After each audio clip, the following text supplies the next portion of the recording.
Boulder wants Xcel Energy investigated for predatory practices for what was done to people fearing frequent power outages. The first responder who got the heaviest punishment for the death of Elijah McClain has his prison sentence knocked down to probation. Donald Trump says the largest deportation in American history will start in Aurora, and he talks about a campaign stop here.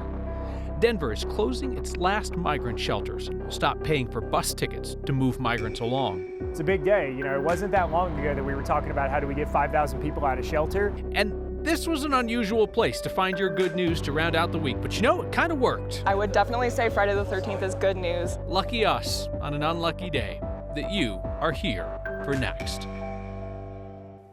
There were days when Denver was overwhelmed with the number of migrants flooding into this city. And then there is today, the day that the city announced its few remaining short-term shelters for migrants will be converted into cold weather shelter. And migration from the southern border to Denver has slowed to a trickle. Our Evan Krugel starts us off with that. As the flow of migrants from the southern border slows to a trickle, Denver's once packed newcomer shelters now sit nearly empty. Right now, there's often days where you're not seeing anyone at all. So John Ewing and the Denver mayor's office are turning their attention to the winter, announcing plans to turn 2 newcomer shelters into cold weather shelters. People can lose fingers, toes. We're talking life-threatening cold at times. Anything you could do to convince someone to come inside, you got to do it. Previously, Denver opened cold weather shelters only overnight and only when temperatures dropped below 20 degrees. Under the new plan, shelters will be open 24 hours a day anytime it drops below 25 degrees. Anytime we can raise that threshold, we are protecting people from the cold. Dr. Joshua Barocas says the move could save lives by keeping people indoors during cold days and allowing them to ride out cold stretches that last for days on end. We're protecting people for 24 hours as opposed to just a 12-hour period where they might also be wet, where there might also be wind. We are definitely doing a better job at protecting them from those preventable hospitalizations and injuries. Ewing says the new plan will essentially double the amount of time the city's cold weather shelters will be open, using resources no longer needed for one crisis to try and address another. We wouldn't say that this response or crisis is over by any means. Even now we're having emergency planning, right, just in case. But it certainly feels like we're in a much better place now than we were a few months ago. For Next, I'm Evan Krugel. City says they'll start converting those 2 sites into cold weather shelters over the next few weeks. And the city says along that same timetable, they will stop paying for migrants' bus tickets to go on to other cities. A judge in Adams County has tossed out the prison sentence for a former Aurora paramedic convicted in the death of Elijah McClain. It was back in March when Peter Czechuniak was sentenced to 5 years in prison for second-degree assault, criminally negligent homicide. He was supervising at the moment that McClain was injected with an overdose of the sedative ketamine. McClain was just walking home that night in 2019 when he was stopped by police responding to a suspicious person call. He was doing nothing wrong, but he was put in a neck hold by police then injected with that ketamine. Czechuniak had received the longest sentence of anyone charged in the case, though it was the mandatory minimum for his assault conviction. Today, a judge converted that 5-year sentence to 4 years of probation, citing exceptional circumstances. But if you're sentenced under the mandatory sentences for violent crimes, this is the only way you can get your sentence reconsidered. By and large, this kind of reconsideration under the mandatory crime statute is not statistically common, but it does happen, and it's built into the very statute that Czechuniak was sentenced under. 2 other first responders were also convicted for McClain's death. An officer who restrained McClain and the paramedic who injected him. They both got 14 months of prison with work release. 2 other officers were acquitted. Shanine McClain, Elijah's mother, told us today she thinks those more lenient sentences influenced the judge's decision to lower Czechuniak's sentence. She said, quote, "None of them have escaped divine judgments against them. I'm sure those sentences won't be televised." Donald Trump says his mass deportation of 20 million people in the U.S. will begin in Aurora, Colorado. Trump has said that he wants local police to round up those people. That could be a tough sell in Aurora. The city responded today saying that Aurora police leave immigration enforcement to the federal government. Trump said today that the largest deportation effort in American history will start in Aurora and in Springfield, Ohio, which has seen an influx of mostly Haitian immigrants who are in this country legally. Yet Trump said that they would be deported to Venezuela. We're going to get these people out. We're bringing them back to Venezuela. They're all now in the United States, and they're now taking over cities. It's like an invasion from within. And we're going to have the largest deportation in the history of our country. And we're going to start with Springfield and Aurora. Claimed in this week's presidential debate that a Venezuelan gang is taking over Aurora. Trump's fixation on Aurora did not wane when city leaders then put out a joint statement the next day saying that the gang, Tren de Aragua, has not taken over the city and that their presence is limited to a few select properties. Trump has now paired the Aurora claims with false smears that Haitians in Springfield, Ohio, are eating people's dogs and cats. Aurora City Councilwoman Danielle Jurinsky, the chief driver of the claims about gang takeovers in Aurora, has framed this as an election year issue from the start and has said that the way to hold people accountable is in November. Fellow Republican Mayor Mike Kaufman said this week that Jurinsky is playing politics and just trying to keep the narrative going through November. Trump said today he may be making a campaign stop in Aurora. So the city of Boulder is making a heck of an accusation against Xcel Energy, saying that insurance mailers sent out by a third-party company working with Xcel were timed so that they could prey on Xcel customers when they were most worried about losing power. Our Marshall Zellinger explains. The wires from alley power lines get to individual homes like this, through a weatherhead and riser and to the meter. It is this infrastructure that is mentioned in mailers like these from a warranty company named HomeServe in partnership with Xcel. We certainly heard from a lot of community members about, asking if it was legitimate, expressing their concern about receiving the letter, wondering if they should sign up or enroll because they were afraid about future outages. We've told you about mailers like this before. The impression was that they were using a scare tactic. In April, metro area residents wanted to know why Xcel was trying to get customers to buy insurance for electrical equipment outside their home. Certainly, our residents need to know that they, in fact, are responsible for some of the utility infrastructure. The city of Boulder, in a filing with the Public Utilities Commission, called the timing of these mailers predatory.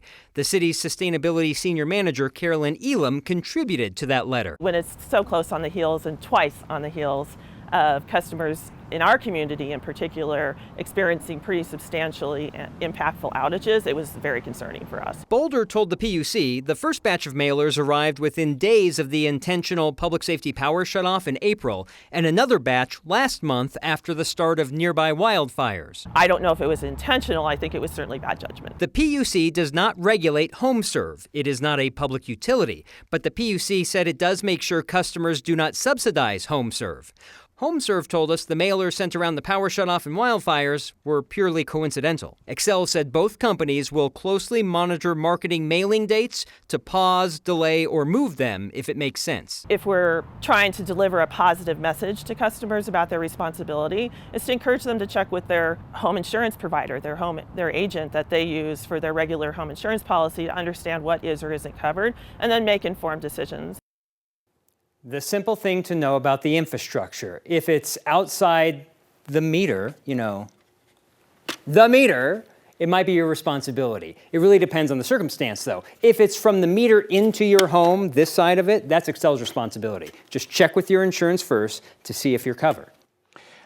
Obviously, Boulder and Xcel have some issues that have gone back a while, right? But if what they're saying is true, that is problematic, right? People have to deal with Xcel if they're the utility. You don't have to deal with this third-party company that's in cahoots with Xcel, so it's kind of a sidecar relationship. And I actually asked the city, I'm like, is this just sour grapes for not getting out of the Xcel business when you were trying to get out of the Xcel business? It's like, no, but we got customer complaints that felt this was muddied and that they were being hit with these mails at a time where it's like, wait, your power's going to go out and then this is going to happen. You may never get power again. And so it was just, look, Xcel and HomeServe say it's coincidental, and I'm sure mailers take a long time, though political mailers can go out pretty fast. I don't know that this will happen again, perhaps. Okay. Are you in trouble for stealing that?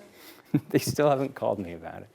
If they needed it, they'd call, right? Yeah. I've not tampered with it. They'd call. It's still good. You can still use it. Marshall, thank you.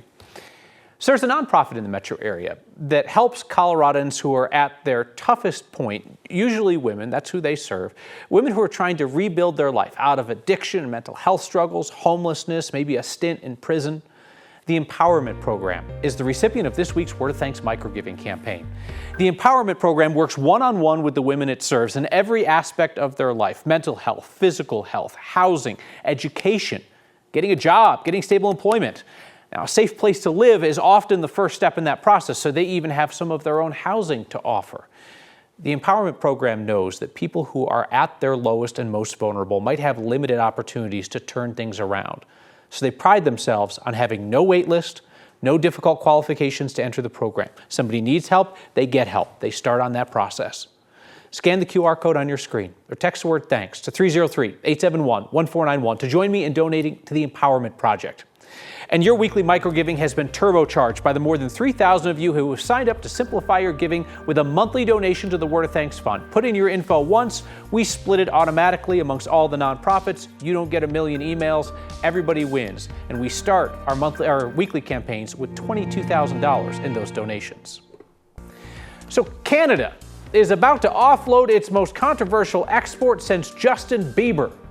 Colorado's search for a wolf supplier looks to the north.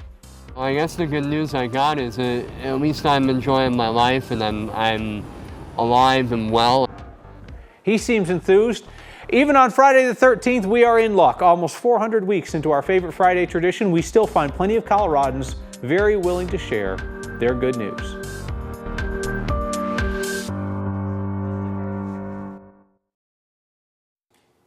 El Paso County's elections officials are proactively calling in emergency management teams to handle safety concerns around November's election. El Paso County Clerk Steve Schleicher told our partners at Colorado Politics they want law enforcement overseeing each and every ballot box and polling center in the county.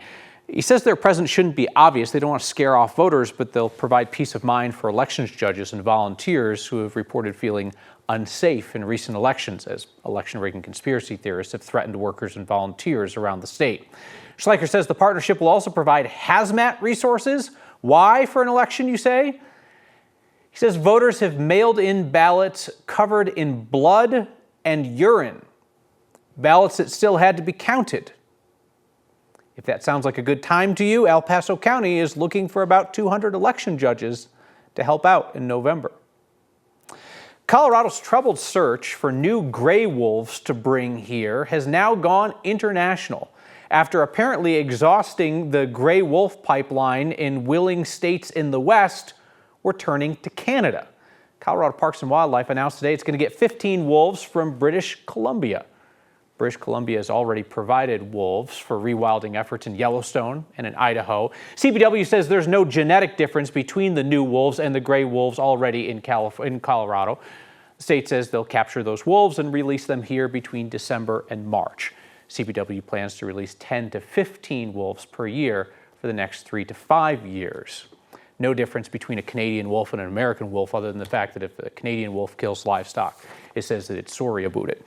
So CPW released 10 wolves last December in Grand and Summit counties. 3 of those, they're already out of the picture. They've died. And a number have also been captured and relocated after being suspected of being involved in killing local livestock.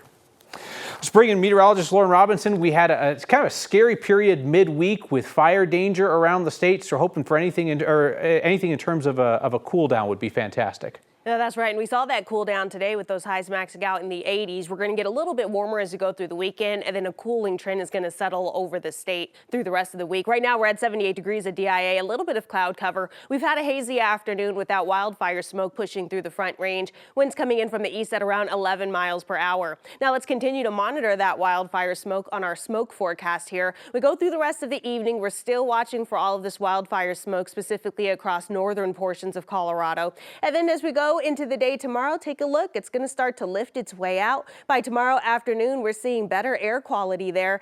We will be watching for some of that smoke across the southwestern quarter of the state. Now, as we take a look at our live radar, not a whole lot happening outside of that wildfire smoke. We've had some sunny skies, filtered sunshine, but sunny skies, and we're going to see a clear evening tonight. Now, we do have a couple of big games in store over the next few days. Tomorrow, we have CU at CSU, 5:30 kickoff there. We're going to see those temperatures temperatures in the middle 80s by kickoff, cooling down from our afternoon highs and then 70s through a good portion of the game. And then the following day, we have a big game over at Mile High. This is going to be Steelers at Broncos. This game is a little earlier in the afternoon, so we're going to watch for kickoff to be near the highs of the day, and then we're going to stay in the 80s through most of that game.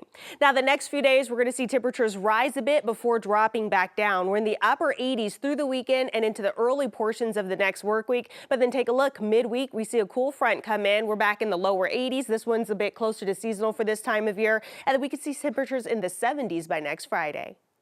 I am a pessimistic person who writes horror, so I don't think my brain usually works that way. No, just give it some thought. I'm sure that we can find our Friday good news at a horror show. This was a horrendous idea, but it's next.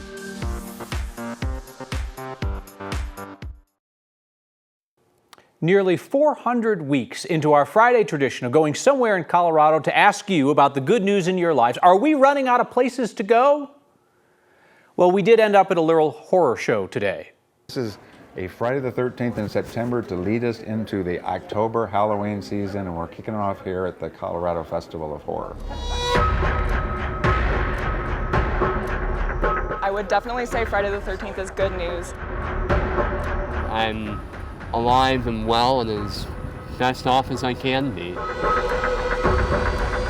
I see Ghostbusters. That's good news. My niece, she got a new job and she's very excited for it, and we're very proud of her.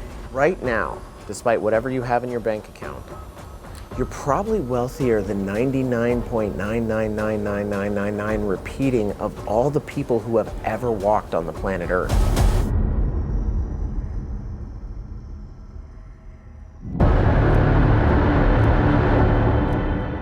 I won like $170-something on scratch offs. Good news for me is that I always, as a person, kind of questioned if I could do artwork like this and things like that, and finally took that step to encourage myself, and it's paid off. My good news is that I made homecoming court. My good news is that I am overcoming my nervousness to try something new, surrounded by really talented people, and even though it's intimidating, I'm feeling really positive about it. I'm super excited. This is good news. What the deuce was that? Ooh, look at that. Spooky. Oh, no, spooky. Got it. Your feedback is next. That was kind of bent, right?